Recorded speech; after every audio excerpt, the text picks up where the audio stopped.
Hello hackers, and welcome to another Tradelands house tutorial. Today we'll be making two things that use similar concepts. Due to limited space, this tutorial will be held in my warehouse. Alright, now that we're in the warehouse, let's get started. So first we're going to make these scales, and to do that we're going to want to start with 2 iron ingots, and you want to place them slightly inside of each other. And you'll see, iron, unlike wood, does not glitch when it's put together. You can't see any Z-fighting on that. That's what we want. Next, we're going to take a fancy candle stand, put it in the middle. And you'll grab some, iron fancy candle holder. You can make this out of any material, like most things. Now, to place it directly on top, you're going to want to center your mouse on that top circle. And boom. Perfectly centered. This is the easiest way to center most things, like if you're stacking tankards or barrels or anything small. Next we're going to go one more on top. And this is the same concept we're going to use to make the chandelier. So we're going to want it at least 3 or 4 tall. Next we'll take some iron pot hangers. And we'll put one over here. Sorry, for some reason my rotation increment was set to 5 instead of 45. And if you want it to look like the scales are unbalanced, you can put it slightly higher than the other one. Next we'll grab our iron saucers, if I can ever find them. There they are. And you want to put your mouse right on top of that pot hanger thing. And same over here. And there you go. You've got your scales. Now if you want to put something on it like a weight, I like to use these little copper fancy candle holders, because when I played Elder Scrolls 4, I remember seeing these little things as weights on the scales. I mean, I also remember the scales flying across the room and killing me, but that's something else.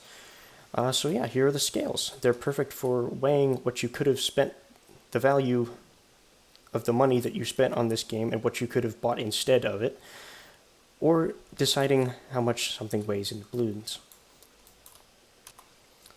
Next we'll be making the chandelier, and to start off you're going to want to figure out where you want to put your thing. I'm going to put it about right in the center.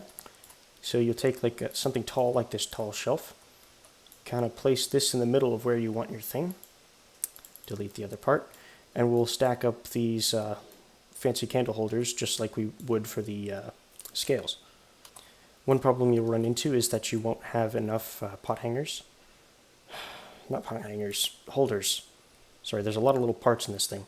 So what you'll do is you delete the bottom one and then move it to the top. So it's like that. And you just move it up like doot, doot, until you reach the point that the length of the chain that you want for your chandelier. Getting this top one on here can be a bit of a pain. But luckily, I got this all in the first time and I didn't have to reset anything. Now that we've got the chain, we'll start on the parts that actually hold the candles. And what I like to use for those is pot hangers. Now, a circle is 360 degrees. So in order to decide what rotation you need to have your pot hangers at, you just take the number of spokes, I suppose, you want, and divide by 360, and that should tell you. I like to use 3 just because using more takes up a lot of candles. Candles aren't, I mean, they may be cheap, but it just saves. So I'm going to set my rotation to 30,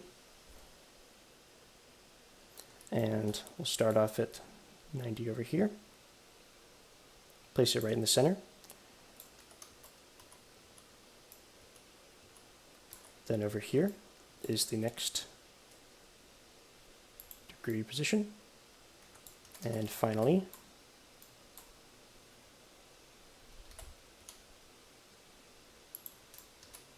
so that makes one perfect triangle. Next we're going to take some candle holders. You can rotate them however you want, but I like to keep them inside and put them like this so that they're kind of centered in that candle end. Like this.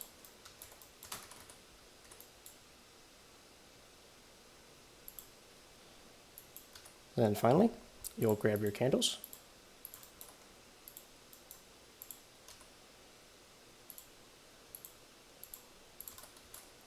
Put those in, and there you have a chandelier. Like I said, you can make more spokes if you want.